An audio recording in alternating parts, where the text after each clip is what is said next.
English speaking course के day 15 में आप सभी का स्वागत है। मैं ये मान लेता हूं कि आपने पिछली 14 वीडियोस को ध्यान से देखा है, नोट्स बनाए हैं, आप ऑलरेडी इस चार्ट को देख चुके हैं। आपको ये पता है कि सिंपल सेंटेंस क्या होते हैं, प्रेजेंट, पास्ट और फ्यूचर, 3 टाइम में ये सेंटेंसेस होते हैं और प्रेजेंट हो, पास्ट हो, फ्यूचर हो, तीनों की दो दो कैटेगरीज होती हैं। तो आज हम शुरुआत कर रहे हैं कैटेगरी नंबर 1 से। सिंपल सेंटेंसेस प्रेजेंट की कैटेगरी नंबर 1। यूं तो आप सब जानते हैं कैटेगरी 1 का जो पहचान है बहुत ही आसान है, हैं, हो, हूं। सिंपल, जैसे वो अच्छा लड़का है, वो घर पर है, वो सोया हुआ है, मैं उठा हुआ हूं, वो बैठा हुआ है, वो अच्छा है, वो खराब है, वो चालाक है। इस तरह के सिंपल से सेंटेंसेस आपको दिखते हैं तो आपको ये लगता है कि कैटेगरी 1 बहुत ही इजी है।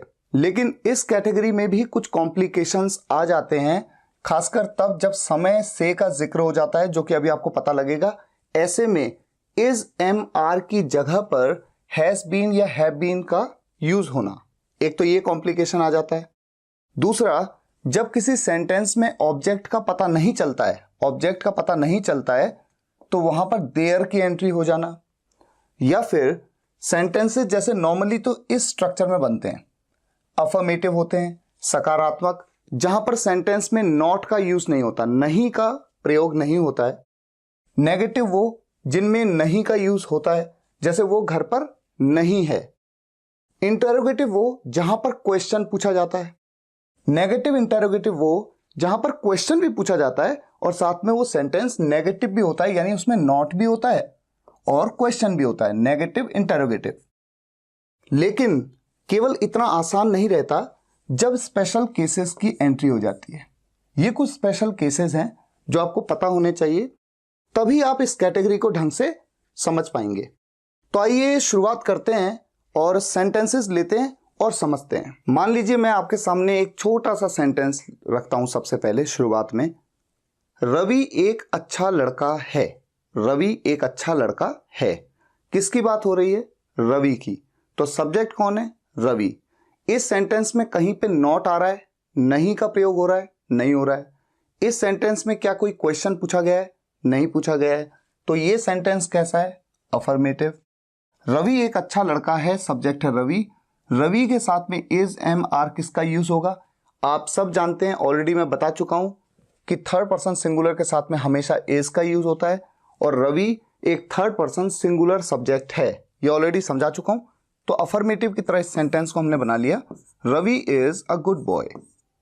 अब अगर इस सेंटेंस को नेगेटिव कर लो, रवि अच्छा लड़का नहीं है। नहीं है नेगेटिव।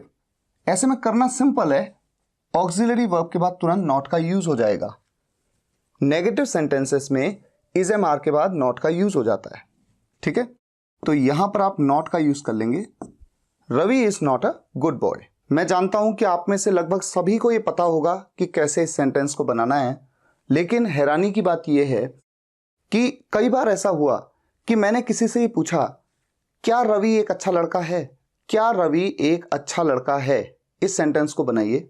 तो बहुत सारे स्टूडेंट्स ने, लगभग 90% केसेस में ऐसा हुआ, और सिर्फ हिंदी मीडियम स्टूडेंट्स के साथ नहीं, बल्कि जो इंग्लिश मीडियम में पढ़ते हैं वो बच्चे भी क्या कह देते हैं?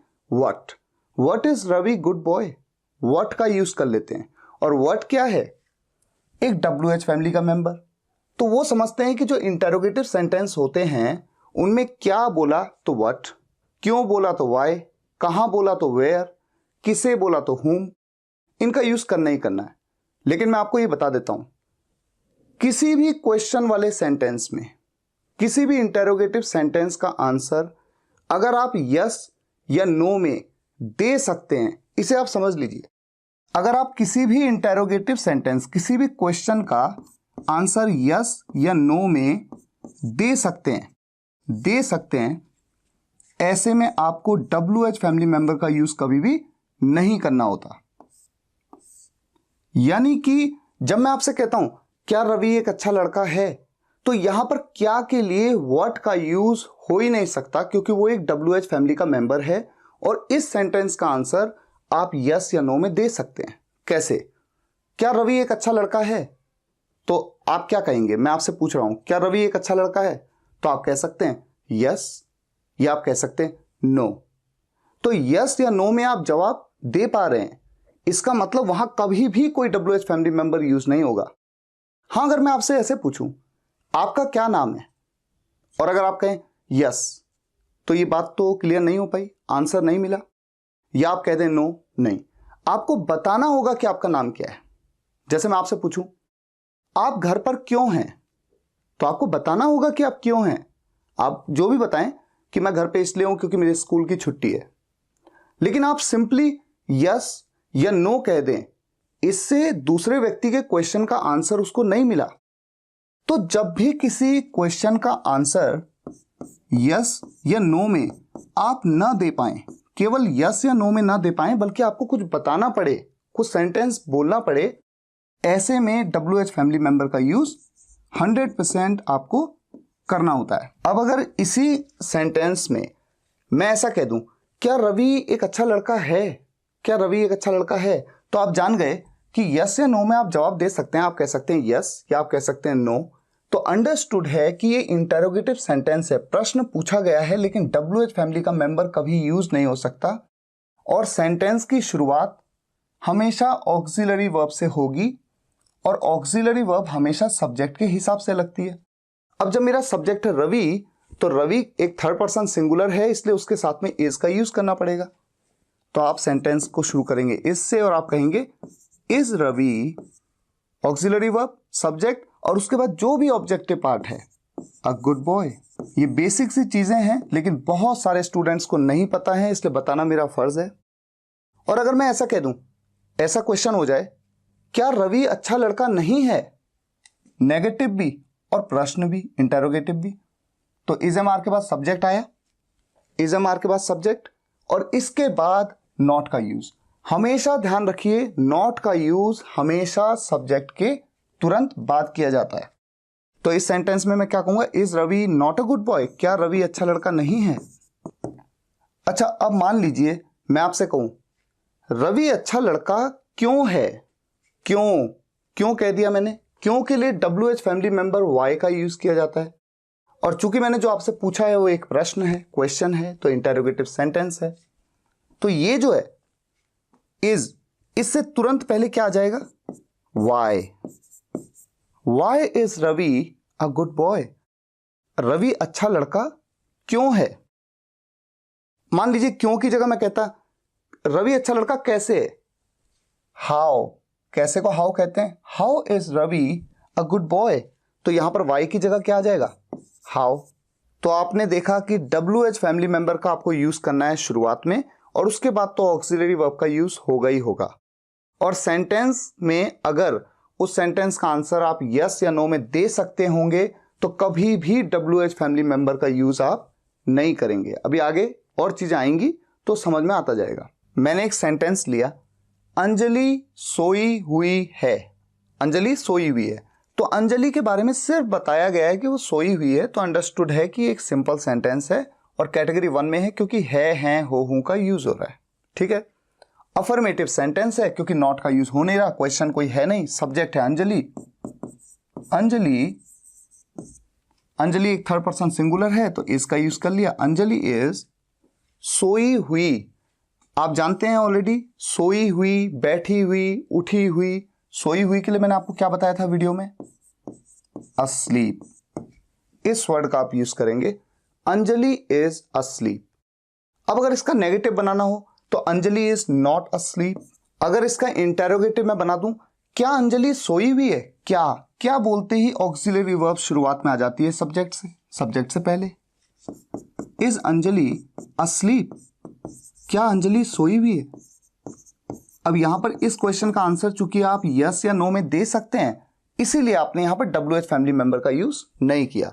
लेकिन अगर मैं आपसे कह दूं अंजलि क्यों सोई हुई है, क्यों, तो क्यों के लिए WH फैमिली मेंबर का यूज करेंगे आप इज एम आर से पहले।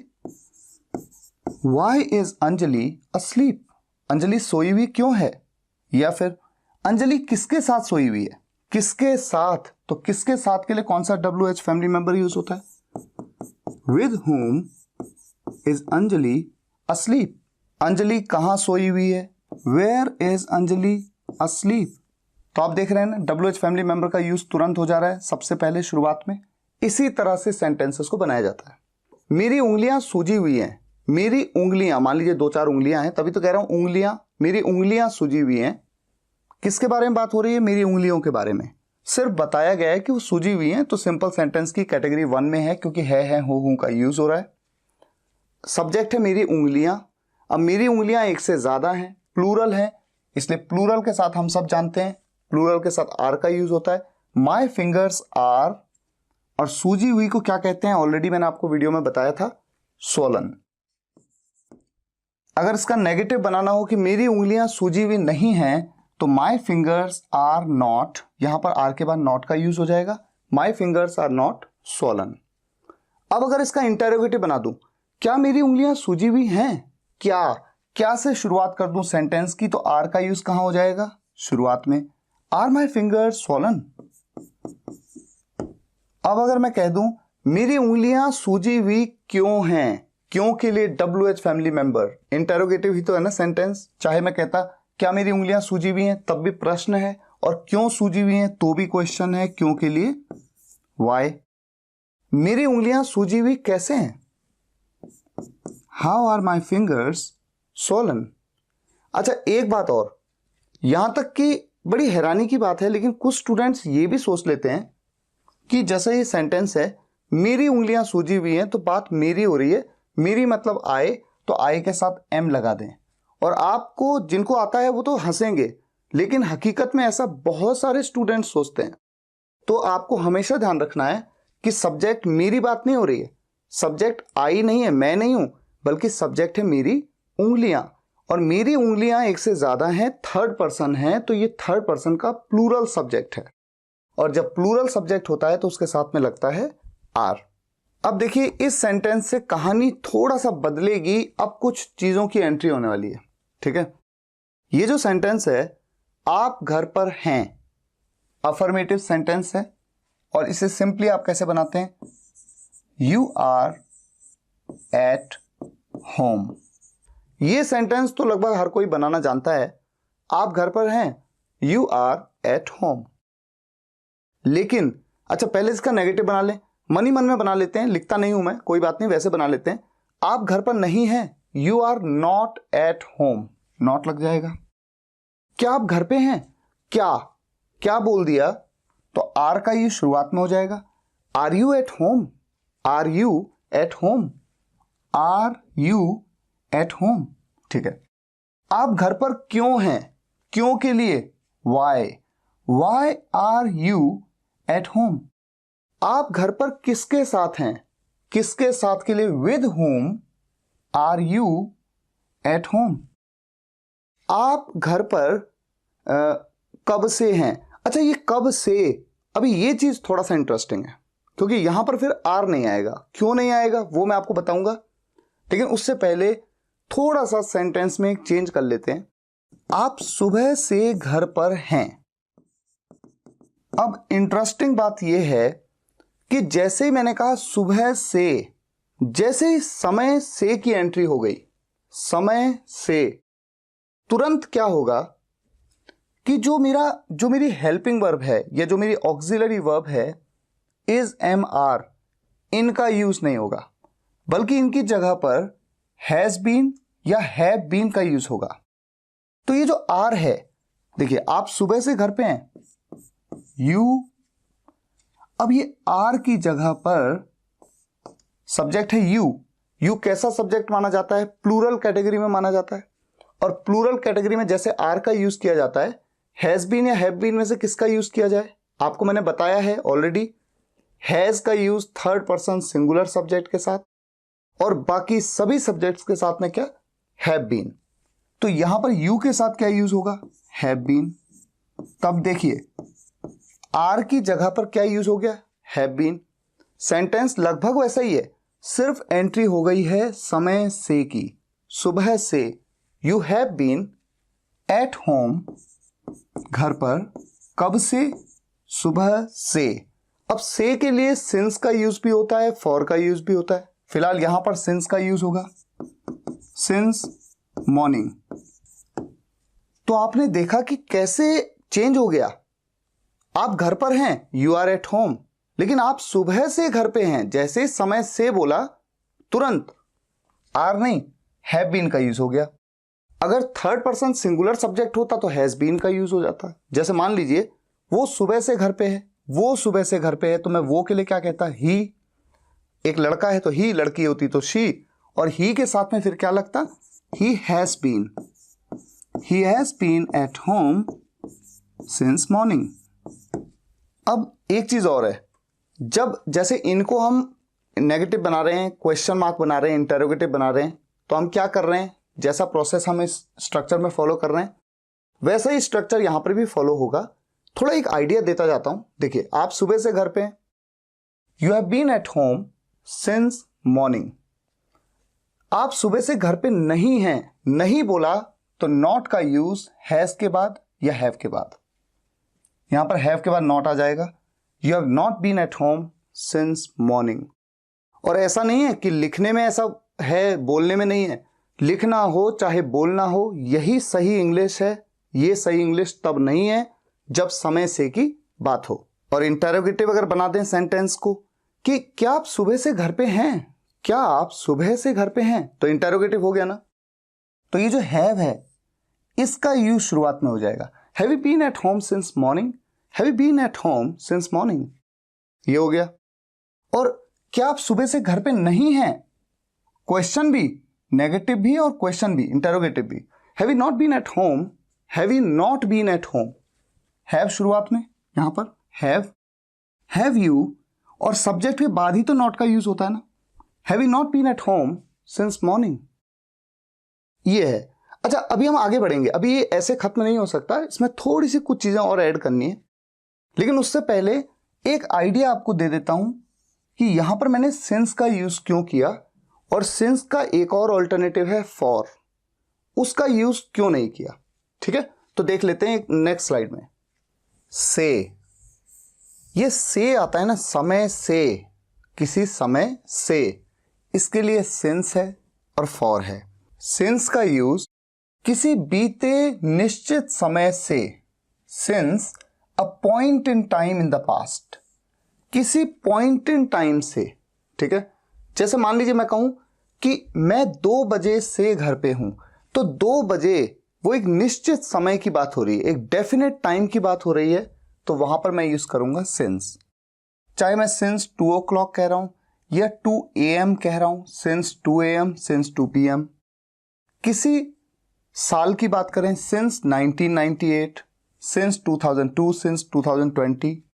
अच्छा, एक बात और है, आपके मन में एक क्वेश्चन आ सकता है कि सर अगर मैं कहता हूं सिंस 1998, तो भी तो एग्जैक्ट पॉइंट इन टाइम नहीं बताया, क्योंकि 1998 में तो जनवरी भी हो सकता है, मई भी हो सकता है, दिसंबर भी हो सकता है।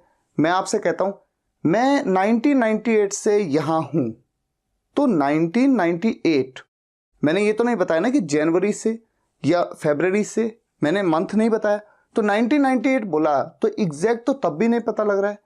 इतना डिटेल में घुसने की आपको जरूरत नहीं है। आप बस ये सोचिए, अगर इस तरह से सोचेंगे तो फिर तो since morning, since evening, since afternoon, since night, morning, evening, afternoon, night के साथ भी सिंस लगता है। लेकिन मॉर्निंग, सुबह का 4 बजे भी मॉर्निंग है, और सुबह का 9 बजे भी मॉर्निंग है, और सुबह का 11 बजे भी तो मॉर्निंग ही है। तो ऐसे में तो हमें ये लगेगा कि तो डेफिनेट पॉइंट नहीं बता रहे हैं। लेकिन इतना मत घुसिए, इंग्लिश सीख रहे हैं, जैसे इंग्लिश नेटिव यूज करते हैं उनको बताने के लिए हिंदी में कुछ तरीके बताए गए हैं किसी बीते निश्चित समय से, लेकिन हर बार वो चीज लागू नहीं होती हुई दिखती है, फिर भी उसे वैसे ही सीख लेना है। हर चीज में लॉजिक ढूंढने की कोशिश नहीं करनी है, क्योंकि कई चीजें एक्सेप्शनल्स होती हैं, कई चीजें इलॉजिकल होती हैं। तो देखिए, जब भी कोई टाइम दिया हो सिंस, जब भी कोई ईयर दिया हो since, morning, evening, afternoon, night के साथ भी सिंस। जैसे वो सुबह से घर पर है, he has been at home since morning. शाम से सिंस इवनिंग, दोपहर से है सिंस आफ्टरनून, रात से सिंस नाइट, मंडे से है since Monday, Tuesday, Wednesday, Thursday, Friday, Saturday, कोई सा भी डे हो। कल से है सिंस यस्टरडे, परसों से है बीता हुआ कल है ना, वो बीते हुए समय से डे बिफोर यस्टरडे कहते हैं परसों को, since day before yesterday. Birthday से सिंस बर्थडे।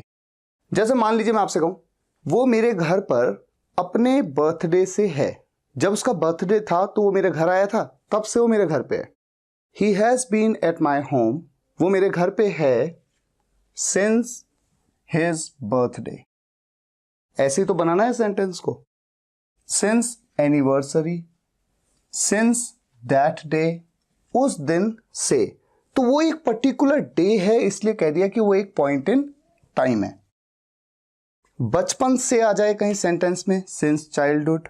जवानी से या वयस्क अवस्था में जब आप आ जाते हैं उसके बाद से, सिंस एडल्टहुड।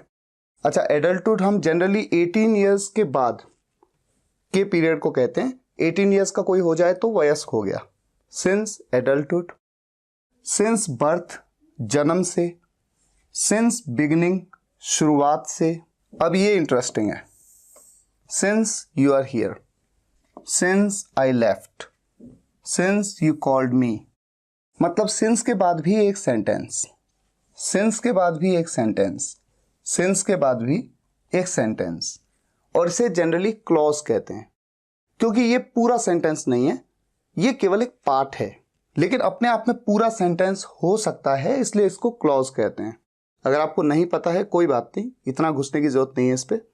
फिलहाल आगे चल के आप चीजों को सीखेंगे, समझेंगे। अब जैसे मान लीजिए मैं कहूं, इसका क्या मतलब है, सिंस यू आर हियर, जब से आप यहां हो। तो जब से आप यहां हो, वो भी एक पल है, वो भी एक पॉइंट इन टाइम है, ये कंसीडर ऐसे किया जाता है इंग्लिश में। तो मैं घर पर हूं जब से आप यहां हो। I have been at home, मैं घर पर हूं। I have been at home, have been लगा रहा हूं ना, आई एम एट होम नहीं बोल रहा हूं ना। क्यों नहीं बोल रहा हूं, अभी पिछली स्लाइड में बताया मैंने आपको। I have been at home, मैं घर पर हूं जब से आप यहां हो, सिंस यू आर हियर। मैं घर पर हूं जब से आप निकले। I have been at home since you left. आप निकले के लिए मैं यू कह दूंगा यहां पर, है ना। या फिर अगर मैं कहूं आप घर पर हो जब से मैं निकला, जब से मैं मार्केट निकला आप घर पर हो। You have been at home since I left, मैं निकला। मान लीजिए मैं ऑफिस के लिए निकला, since I left for office. आप घर पर, मैं घर पर हूं जब से आपने मुझे कॉल किया। मान लीजिए ऐसा कह रहा हूं, I have been at home since you called me. I have been at home since you called me. तो इन चीजों को आपको अपनी नोटबुक में नोट कर लेना है, रट भी लेना है, 2-4 बार देखेंगे हमेशा सेंटेंस में जब भी कभी आएगा समय से। और इन चीजों से, जैसे मॉर्निंग से, 2002 से, 2 o'clock से, 2 o'clock, 3 o'clock, 4 o'clock, कोई भी टाइम दिया हो आप सिंस का यूज करेंगे। और फॉर का यूज किसी बीते समय की अवधि से। ये अवधि बड़ी इंपॉर्टेंट है, एक पूरा पीरियड, एक पूरा ड्यूरेशन ऑफ टाइम। जैसे 2 सेकंड से, 2 मिनट से, 2 घंटे से, फॉर 2 आवर्स, 2 दिन से, फॉर 2 डेज। हम इन जगहों पे हम क्या बात कर रहे हैं, हम पीरियड्स की बात कर रहे हैं। हम एग्जैक्ट टाइम नहीं बता रहे कि कब से, हम 2 बजे से नहीं बता रहे, एग्जैक्ट टाइम नहीं बता रहे, वो तो पॉइंट इन टाइम है, लेकिन हम ड्यूरेशन बता रहे हैं 2 घंटे से। अब मान लीजिए इस वक्त 8 बज रहा है और मैं कहता हूं 2 घंटे से मैं घर पे हूं। I have been at home for 2 hours. तो अंडरस्टूड है कि समय 8 बज रहा है तो 2 घंटे से हूं, मतलब 6 बजे से हूं, है ना। लेकिन मैंने 6 बजे से नहीं बोला, मैंने कह दिया 2 घंटे से। तो अगर मैं कह रहा हूं 2 घंटे से तो फॉर 2 आवर्स। और अगर मैं कह देता 6 बजे से, तो 6 बजे एक पॉइंट इन टाइम है, तब मैं क्या कहता, सिंस 6 o'clock। 2 हफ्ते से, फॉर 2 वीक्स। 2 महीने से, 2 साल से, 2 डेकेड से, डेकेड मतलब दशक होते हैं, 10 साल का एक पीरियड को डेकेड कहते हैं। 2 डेकेड से, फॉर 2 डेकेड्स। 2 सेंचुरीज से, सेंचुरीज मतलब 100 साल के पीरियड को कहते हैं सेंचुरी, शताब्दी। तो 2 शताब्दियों से। फॉर अ लॉन्ग, लंबे समय से, लंबे समय से के लिए फॉर अ लॉन्ग टाइम भी कह सकते हैं। दोनों का मतलब एक ही है, जैसा आपको कहना है आप कह सकते हैं। जैसे मैं लंबे समय से घर पे हूं, I been at home for a long, या फिर I have been at home for a long time, थोड़े समय से, I been at home for a while, मैं थोड़े समय से घर पे हूं। और कुछ ऐसा भी कह सकते हैं, for a short while, I have been at home for a short while. लेकिन हर जगह पे हम क्या कह रहे हैं, I have been at home, I am at home नहीं, ठीक है। I have been at home for many days, कई दिनों से, कई घंटों से। अब कई दिन ये ड्यूरेशन है, अवधि है, कई घंटे अवधि है। फॉर मेनी ईयर्स, कई सालों से। फॉर मेनी सेंचुरीज, कई शताब्दियों से। फॉर फ्यू सेकेंड्स, कुछ सेकेंड से, कुछ मिनट से, चाहे वो कुछ मिनट हो, एक हो, 2 ही मिनट हो, 3 ही मिनट हो, लेकिन है तो ड्यूरेशन। कुछ घंटों से, कुछ दिनों से, ठीक है। तो नोटबुक पे नोट कर लीजिएगा, रट लीजिएगा और धीरे धीरे याद हो जाएगा, सेंटेंस में गलती नहीं करेंगे। अब पिछली स्लाइड पे वापस चलते हैं। हम यहां पर थे तो हमने इस बात को समझा कि समय से के लिए हैज बीन या हैव बीन का यूज होता है। अब देखिए, ये हैज बीन, हैव बीन का यूज करना इंपॉर्टेंट कब हो जाता है, इस चीज को देखिए। एक सेंटेंस देता हूं आपको, आप घर पर कब से हो, ये सेंटेंस आपके सामने आया। आपने पकड़ना है कि सेंटेंस को बनाना कैसे है। आपने देखा ये इंटरोगेटिव है, इंटरोगेटिव है, ठीक है। आपने देखा कि यहां पर बोला कब से, और कब से को, कब से जो WH फैमिली मेंबर है, इसको, इसके लिए आप क्या यूज करते हैं, ऑलरेडी वीडियो में ऑलरेडी पहले भी बता चुका हूं मैं आपको। सिंस व्हेन कहते हैं ऐसे, सिंस व्हेन, या फिर आप कहते हैं फॉर हाउ लॉन्ग। अब देखिए कितना इंटरेस्टिंग है, यहां पर फॉर का यूज कर रहे हैं, यहां पर सिंस का यूज कर रहे हैं। इन दोनों में से किसी एक का यूज होता है as a WH family member. अब चूंकि ये इंटरोगेटिव सेंटेंस है, ठीक है, सबसे पहले WH फैमिली मेंबर यूज होगा। तो मान लीजिए मैंने कहा सिंस व्हेन, अब WH फैमिली मेंबर के तुरंत बाद तो आर का यूज होना है। लेकिन कमाल की बात यह है कि हमने किसी समय से का जिक्र कर लिया है। भले यहां पर समय से लिखा नहीं है, सुबह से, मंडे से, 2002 से, ऐसा लिखा नहीं है, लेकिन कब से मतलब किसी टाइम से। अगर मैं आपसे पूछूं आप घर पर कब से हो, तो आप क्या बोलोगे? या तो आप कह दोगे मैं 2 बजे से हूं, या कह दोगे मैं 2 घंटे से हूं। तो या तो आप ड्यूरेशन बता दोगे, या फिर एक पॉइंट इन टाइम से बता दोगे। दोनों में से कोई एक बात आप बताओगे। तो कुल मिलाकर यहां पर बात हो रही है समय से की, कब से मतलब किस समय से। इसलिए ऐसे में इजएमआर का यूज नहीं होगा, बल्कि हैज बीन या हैव बीन का यूज होगा। अब मेरा सब्जेक्ट क्या है? आप घर पर कब से हो, तो सब्जेक्ट है आप मतलब यू के साथ तो लगता है हैव बीन, तो हैव को उठा के शुरुआत में यूज कर लेंगे। हैव, यहां पर इजएमआर नहीं आएगा, हैव आएगा। अब हैव बीन एक साथ नहीं आता है, पहले हैव आएगा, उसके बाद सब्जेक्ट, उसके बाद बीन, उसके बाद आएगा हैव यू बीन। ऐसे ही होता है। देखिए इजएमआर तो अपने आप में एक वर्ड है, तो वो शुरुआत में आ जाता है। लेकिन जहां भी 2 वर्ड होते हैं, जैसे will have, will be, have been, हमेशा ऐसे में हैव पहले आ गया। या विल बी होता तो विल पहले आ गया, बी बाद में आया, बीन बाद में आया, सब्जेक्ट के बाद। Since when have you been, घर पर, एट होम। या तो ऐसे बना सकते हैं, अगर मुझे आपसे ये पूछना है आप घर पर कब से हो, तो मैं ऐसे पूछ सकता हूं। या फिर सिंस व्हेन की जगह पे मैं इस तरह से भी पूछ सकता हूं, for how long have you been at home.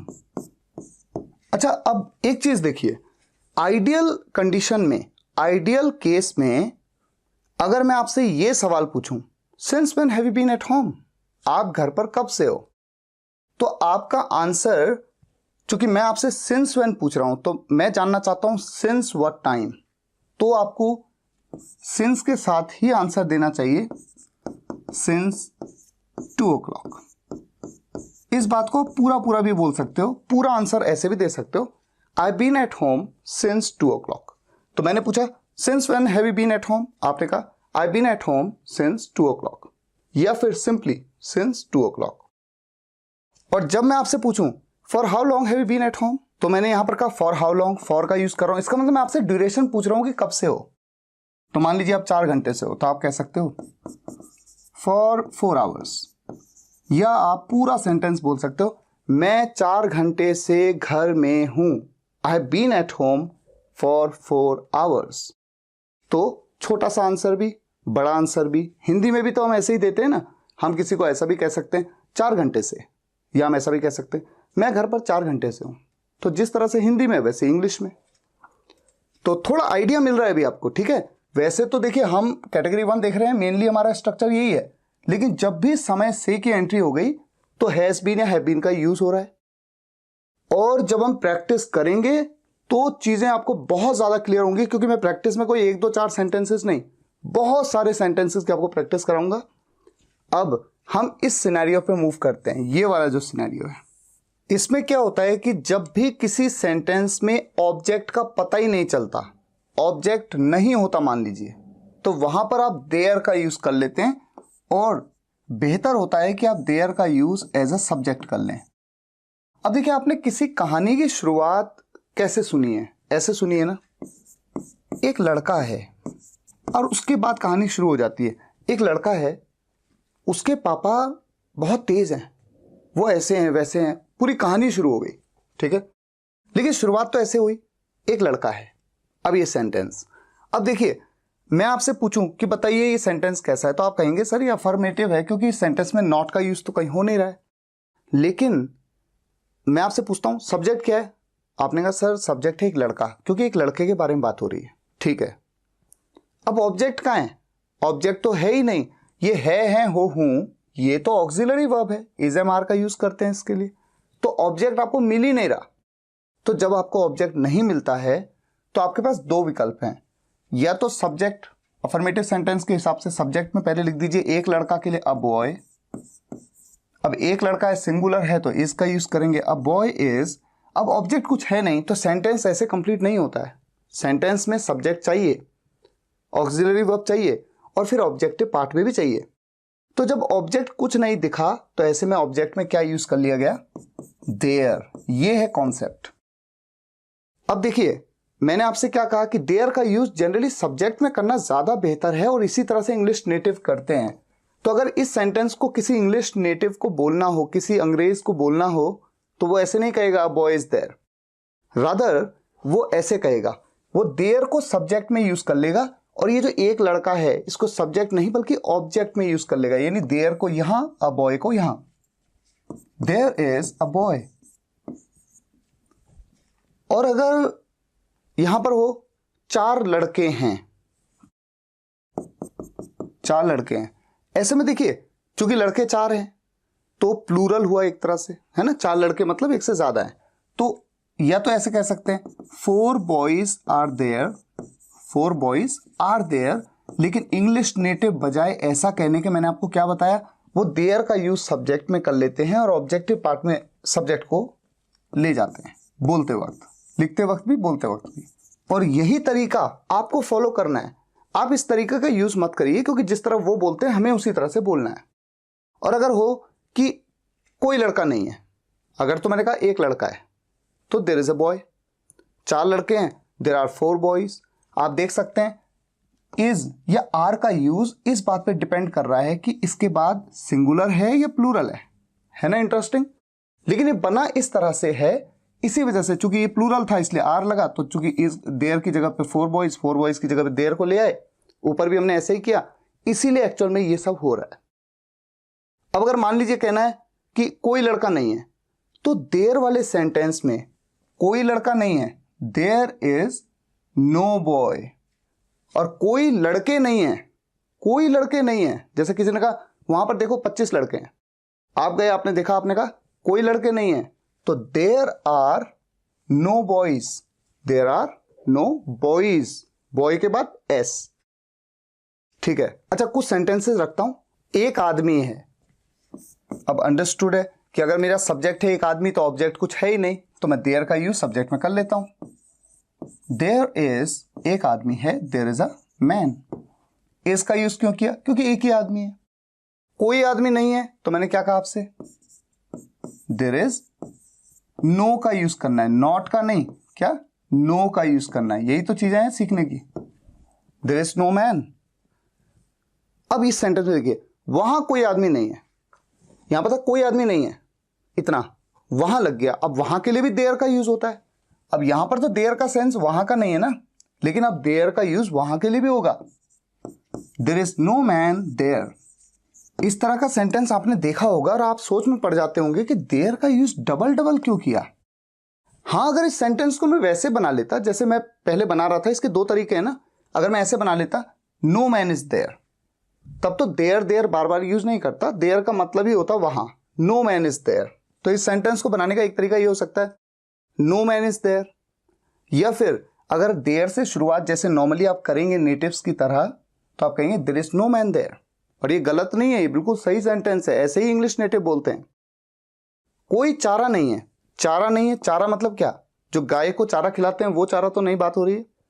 यहां पर बात हो रही है कोई ऑप्शन नहीं है, कोई चारा नहीं है, हमें ये करना ही पड़ेगा, कोई चारा नहीं है, कोई चारा। अगर ये मेरा सब्जेक्ट है तो ऑब्जेक्ट है कहां, कहीं भी नहीं। नॉट के लिए तो नहीं है जो है ये तो मेरी हेल्पिंग वर्ब है, ऑक्सिलरी वर्ब है। ठीक है, हेल्पिंग हो ऑक्सिलरी, आप जानते हैं ऑक्सिलरी वर्ब को हेल्पिंग वर्ब भी कहते हैं। कोई चारा नहीं है, देयर इज नो ऑप्शन। और ऐसा सेंटेंस आपने देखा भी होगा। और ये सभी सेंटेंसेस कैटेगरी 1 में क्यों आ रहे हैं, क्योंकि इनके एंड में है हूं आ रहा है, प्रेजेंट में है। और इन किसी भी सेंटेंस में, चूंकि ये सिंपल है, इनमें कभी भी सब्जेक्ट किसी काम को कर रहा है, करता है, ऐसा नहीं बताया गया। कुछ नल हैं, अगर मेरा सब्जेक्ट है कुछ नल, तो ऑब्जेक्ट कहां है, कुछ है ही नहीं। There are a few taps. अब देखिए देयर आर, मैंने आर क्यों लगाया, क्योंकि मैं क्या कह रहा हूं, कुछ नल, अ फ्यू टैप्स। चूंकि प्लूरल है इसलिए आर का यूज किया। कई पेड़ हैं, कई पेड़ मतलब many trees, there are many trees. अब अगर मैं इन सेंटेंस में थोड़ा थोड़ा कुछ ऐड कर दूं, जैसे कि घर पर एक आदमी है, तो एक आदमी के लिए देयर इज अ मैन। घर पर, at home, there is a man at home. कोई आदमी नहीं है। दुकान पर, मेरी दुकान पर कोई आदमी नहीं है, तो मैंने शुरुआत में जोड़ दिया मेरी दुकान पर कोई आदमी नहीं है। There is no man in my shop. ठीक है। कुछ नल हैं, मैं कह दूं वहां पर कुछ नल हैं, तो वहां पर, मैंने वहां पर ऐड कर दिया। There are a few taps over there, over there या देयर। और ये बात मैं ऑलरेडी एक वीडियो में बता चुका हूं कि यहां पर आप देयर भी कह सकते हैं, केवल वहां के लिए आप देयर भी कहते हैं, और देयर से पहले आप ओवर का यूज कर सकते हैं, कोई प्रॉब्लम नहीं है, बिल्कुल एक ही चीज है। तो देयर कहते हैं चाहे over there. There are few taps there, या फिर there are few taps over there. कई पेड़ हैं, मैं कह दूं जंगल में कई पेड़ हैं, जंगल में ऐड कर दूं there are many trees in the jungle या इन द फॉरेस्ट। हमने ये चीज देख ली कि समय के साथ ये होगा, समय से आया तो, और जब ऑब्जेक्ट मिसिंग हो, नहीं हो, तो देयर का यूज कर रहे हैं आप सब्जेक्ट में। अब आ जाते हैं स्पेशल केस पे, जहां पर इंटेरोगेटिव, नेगेटिव इंटेरोगेटिव के स्ट्रक्चर्स में थोड़ा सा डिफरेंस है। आपके सामने देखिए 4 सेंटेंस हैं। कौन बैठा हुआ है, कौन कौन मेरे साथ हैं, वहां किसका भाई है, वहां कौन सी शर्ट रखी हुई है। इन सभी सेंटेंसेस में आप देखेंगे सभी सेंटेंसेस इंटेरोगेटिव हैं, यानी प्रश्नवाचक हैं। इंटेरोगेटिव हैं, प्रश्नवाचक हैं। लेकिन जैसा कि इंटेरोगेटिव का रूल कहता है कि पहले WH फैमिली मेंबर बताइए, तो यहां पर WH फैमिली मेंबर है। कौन, कौन के लिए हु, WHO हु। लेकिन ये सब्जेक्ट यहां पर है नहीं। मैं आपसे पूछता हूं कौन बैठा हुआ है, तो जो बैठा हुआ है वही तो सब्जेक्ट है। अगर मान लीजिए इस सेंटेंस में मैं कहता राम बैठा हुआ है, तो कौन होता सब्जेक्ट, राम। तो राम के बारे में ही पूछा गया है कि कौन। तो जब WH फैमिली मेंबर एक सब्जेक्ट की भूमिका निभाता है, एक सब्जेक्ट को रेफर करता है, ऐसे में ये हो जाता है स्पेशल केस, क्योंकि यहां पर सब्जेक्ट बिल्कुल नहीं है। ऐसे में इंटेरोगेटिव सेंटेंस बिल्कुल अफर्मेटिव की तरह ही बनता है। बस फर्क क्या है, यहां पर WH फैमिली का मेंबर आ जाएगा जो कि सब्जेक्ट की तरह एक्ट कर रहा है, सब्जेक्ट को रेफर कर रहा है, आप ऐसे समझ लीजिए। उसके बाद इज MR, उसके बाद ऑब्जेक्ट। और इसकी इंपॉर्टेंस शायद इस कैटेगरी में आपको ज्यादा ना महसूस हो, लेकिन नेक्स्ट कैटेगरी में तो मैं गारंटी से कह सकता हूं कि पूरा सिनेरियो ही चेंज हो जाएगा। और जब टेंसेज हम पढ़ेंगे तो past indefinite tense, present indefinite tense उनमें भी इसका रोल इतना इंपॉर्टेंट है कि अगर आपको ये केसेस नहीं पता है तो आप सेंटेंस को सही से बना ही नहीं सकते, आप कंफ्यूज होते रहेंगे। तो देखिए सेंटेंस में कैसे बनाया जाएगा। अब जैसे ये इंटरोगेटिव सेंटेंस है, कौन बैठा हुआ है, तो सबसे पहले कौन के लिए WH फैमिली मेंबर क्या है, हु, और हु के बाद सीधा क्या लगा, इज। हु इज बैठा हुआ के लिए हम सिटिंग कहते हैं, ये आप जानते हैं, मैंने पहले भी बताया आपको। ऐसे ही सेंटेंस बन गया। क्योंकि यहां पर कोई सब्जेक्ट नहीं है इसलिए किसी सब्जेक्ट की तलाश आपको करनी भी नहीं है। कौन कौन मेरे साथ हैं, WH फैमिली मेंबर है, कौन कौन, हु ऑल। कौन कौन को क्या कहते हैं, हु ऑल। ये बात WH फैमिली मेंबर में बताई मैंने आपको। Who all are is am, किसका यूज करें, ऑब्वियस सी बात है आर का यूज करेंगे क्योंकि प्लूरल सब्जेक्ट है, एक से ज्यादा लोगों की बात हो रही है। हु ऑल आर, और ऑब्जेक्ट में क्या है, मेरे साथ, ऑब्जेक्ट विद मी। अच्छा मान लीजिए सेंटेंस नेगेटिव होता, इंटरोगेटिव तो है ही, नेगेटिव भी होता तो ऑब्वियस सी बात है नॉट का यूज कर लेते। Who all are not with me, कौन कौन मेरे साथ नहीं है। वहां किसका भाई है। अब इस सेंटेंस में अगर मैं पूछूं कि सब्जेक्ट क्या है तो आप कहेंगे कि सब्जेक्ट तो है ही नहीं, क्योंकि किसका भाई है वहां, किसका भाई, जिसका भाई वही तो है सब्जेक्ट। जैसे मान लीजिए मैं कहता वहां राम का भाई है, तो राम का भाई उसके बारे में बात हो रही है तो सब्जेक्ट होता राम का भाई। अब किसका भाई, जिसका भाई, उसी के बारे में तो पूछा जा रहा है, तो यहां तो सब्जेक्ट है ही नहीं।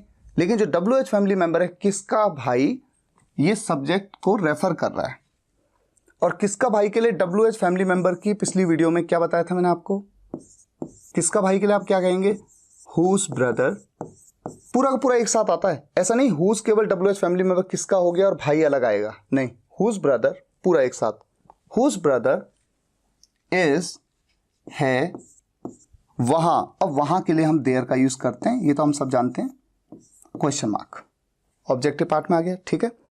अगर होता वहां किसके भाई हैं, मान लो ज्यादा लोग हैं वहां, ज्यादा 2-3 भाई हैं किसी के, किसके हैं मुझे नहीं पता, उसी के बारे में पूछा जा रहा है, हुज ब्रदर्स, तब यहां पर आता हुज ब्रदर्स, और इज नहीं आता तब एक से ज्यादा की बात हो रही है तब आता are, whose brothers are there. वहां कौन सी शर्ट रखी हुई है, कौन सी शर्ट, WH फैमिली मेंबर हो गया, विच शर्ट रखी हुई है, रखी हुई है, विच शर्ट इज, रखी हुई को हम क्या कहते हैं, केप्ट। कीप मतलब रखना, उसकी थर्ड फॉर्म केप्ट, पिछले ही वीडियो में समझाया इस चीज को। विच शर्ट इज केप्ट वहां, वहां के लिए आप देयर भी कह सकते हैं, और क्या कह सकते हैं मैंने आपको क्या बताया, ओवर देयर। आप देयर से पहले ओवर का यूज भी कर सकते हैं। आप में से कितने ऑफिस में हैं, आप में से कितने, ये है मेरा WH फैमिली का मेंबर, और यही मेरा सब्जेक्ट होता अगर मैं इसका आंसर दे दूं। जैसे मैं आपसे पूछता हूं आप में से कितने ऑफिस में हैं, तो मान लीजिए आप कहें हम 4 लोग ऑफिस में हैं, हम 4 लोग ऑफिस में हैं, तो हम 4 लोग वही तो सब्जेक्ट हैं। अगर ये सेंटेंस ऐसा होता हम 4 लोग ऑफिस में हैं, तो हम 4 लोग, we 4 people are in the office, तो सब्जेक्ट को यही रेफर कर रहा है। तो ये मेरा WH फैमिली मेंबर है, इसलिए स्पेशल केस है और इसलिए इंटरोगेटिव की तरह यूज करूंगा। देखिए यहां पर आप में से कितने, इस बात को मैंने वीडियो में बताया था आपको WH फैमिली मेंबर समझाते हुए, how many of you, how many of you, ये पूरा का पूरा मेरा WH फैमिली का मेंबर बन गया जो कि सब्जेक्ट को रेफर कर रहा है। और उसके बाद इज, एम, आर किसका यूज करूं, ऑब्वियस सी बात है एक से ज्यादा लोगों की बात हो रही है। How many of you are office में, ये मेरा ऑब्जेक्टिव पार्ट है, इन दी ऑफिस। टेबल पर कितना पैसा पड़ा हुआ है, कितना पैसा, मेरा WH फैमिली मेंबर है, हाउ मच मनी। और यहां पर ये सब्जेक्ट की भूमिका में ही तो है। मान लीजिए मैं कहूं कि 100 रुपए का नोट टेबल पर पड़ा हुआ है, टेबल पर 100 रुपए का नोट पड़ा हुआ है, तो मेरा सब्जेक्ट क्या है, किसके बारे में बात हो रही है, 100 रुपए के नोट के बारे में। 100 रुपीज नोट पड़ा हुआ है, is lying on the table. तो कितना पैसा जो WH फैमिली मेंबर है वो सब्जेक्ट को ही रेफर कर रहा है, इसीलिए स्पेशल केस है। How much money is, how much money is, ये वाला इज, पड़ा हुआ के लिए क्या कहते हैं, बताया था वीडियो में मैंने आपको, लाइंग पढ़ा हुआ के लिए लाइंग, टेबल पर, ऑन द टेबल। क्लास में किसकी बहन बैठी है? किसकी बहन?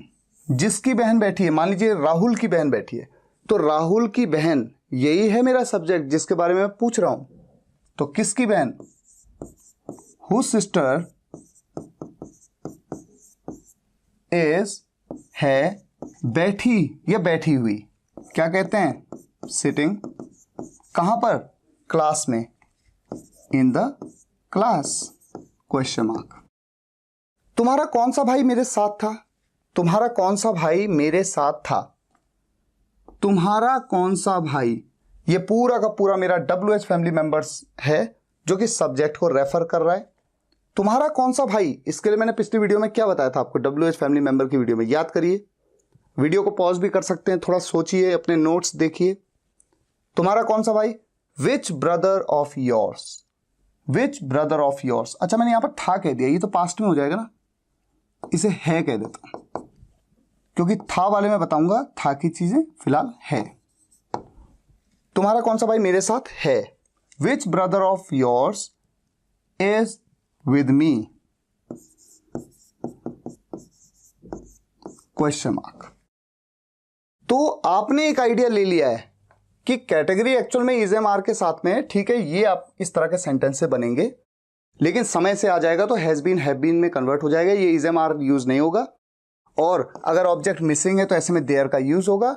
और कुछ स्पेशल केसेस हैं, पर्टिकुलरली वो जहां पर कि सब्जेक्ट बताया नहीं गया, लेकिन जो क्वेश्चन पूछा गया है उसमें जो WH फैमिली का मेंबर है वो सब्जेक्ट को ही रेफर कर रहा है। तो फिलहाल आज के लिए यहीं तक, और नेक्स्ट वीडियो में हम कैटेगरी 2 पे जाएंगे, प्रेजेंट की कैटेगरी 2।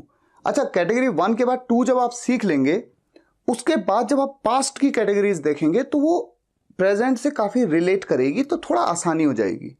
और फ्यूचर में कुछ इंटरेस्टिंग एक्सेप्शनल केसेस हैं, उनको भी हम देखेंगे। और जब हम सिंपल सेंटेंसेस को कवर कर लेंगे तो इसकी इतनी प्रैक्टिस हमें करनी है, इतने सेंटेंसेस की प्रैक्टिस करनी है कि हमारी पकड़ बिल्कुल मजबूत हो जाए, और तब हम आगे टेंसेस पे मूव करें। ठीक है, तो हर वीडियो को ध्यान से देखना है और नोट्स बनाने हैं, होमवर्क करना है। और सेंटेंसेस की प्रैक्टिस के लिए मैं आपके लिए बहुत सारे सेंटेंसेस लाऊंगा, वीडियो में भी और अपनी वेबसाइट में भी। अगर आपको ये वीडियो लेक्चर पसंद आया हो तो वीडियो को लाइक और शेयर जरूर करिएगा, और कमेंट्स में बताइएगा कैसा लगा।